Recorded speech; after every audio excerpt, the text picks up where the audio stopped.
Market outcomes can often be unequal. Some people end up with more than others. The law of diminishing marginal returns can apply to income as well. The more money you earn, the less benefit earning another dollar has to you. If you were to win $1 million today, I'd bet it would be the best day of your life. But if you won another $1 million tomorrow, it wouldn't be a tie. That would surely be the second best day of your life because the second million just won't be as much of a boon to your life as the first million is. There are diminishing marginal returns. When designing a tax system, there are two conditions we might want to consider.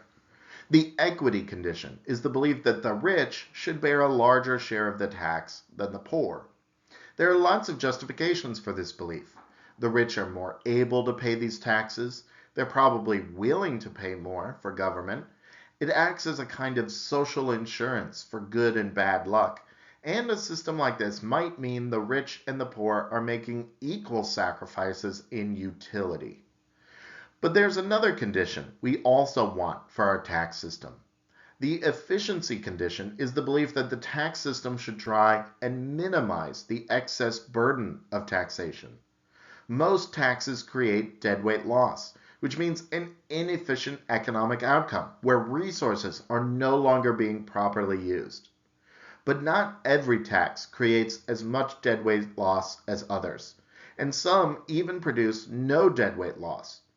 In order to get the most we can out of our economy, we would want to favor taxes which create little to no deadweight loss.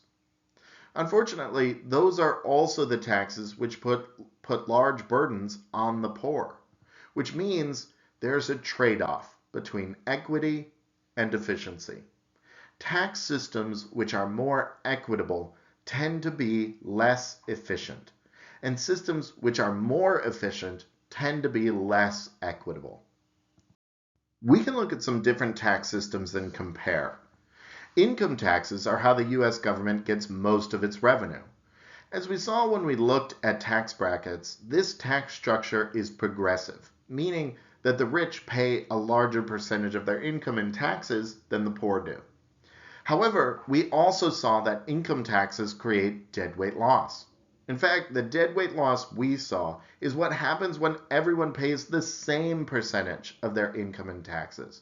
With a progressive tax code, the marginal tax rates rise, and this creates an even stronger disincentive to work, since workers keep less and less of their rising income. With less work getting done, there will be less output produced by the economy and more deadweight loss.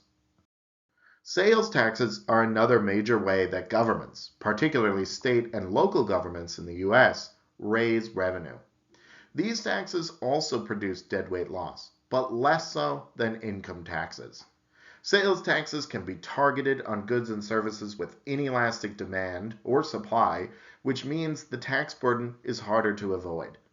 That is the main problem when it comes to the efficiency of taxes. As a rule of thumb, the easier it is to avoid the tax by changing your economic decisions, the bigger the deadweight loss will be. Sales taxes are harder to avoid, but they're also regressive, meaning that the poor will end up paying a larger share of their income in sales taxes than the rich. The one way you can avoid sales taxes is to save your money rather than spend it, and the rich will save a larger portion of their income. The upside to this is that savings can help spur investment in the economy, but it does still put a lot of burden on the poor. Land value taxes are a favorite of many economic policy wonks because they defy our trade-off. These are taxes on the value of the land that you own. This is different from property taxes, which are a tax on the value of the property, including any houses or buildings on the land you own. A land value tax ignores the value of any structures built on the land and only taxes the value of the land itself. The reason so many people like this is that the supply of land is perfectly inelastic. We cannot create more of it, which means the burden of the tax falls entirely on the owner of the land. But it doesn't disincentivize that ownership. So there's no deadweight loss. Since those who own more valuable land are wealthier than those who don't, this tax system is progressive as well. The political movement known as Georgism is almost entirely based on support for this kind of tax system, but adoption of it has been meager because implementation is pretty hard compared to other systems. Last, we have lump sum taxes. A lump sum tax is a set tax which everyone is required to pay. For example, we could have a lump sum tax of $10,000 which every person must pay no matter if they are rich or poor, working or not. A tax like this would be totally efficient. There's no way to avoid the tax and no way to lessen your tax burden, which means no one will alter their behavior in response to this tax. But this tax is deeply inequitable, as the rich would find it easy to pay while the poor would find it nearly impossible. This is clearly a regressive tax.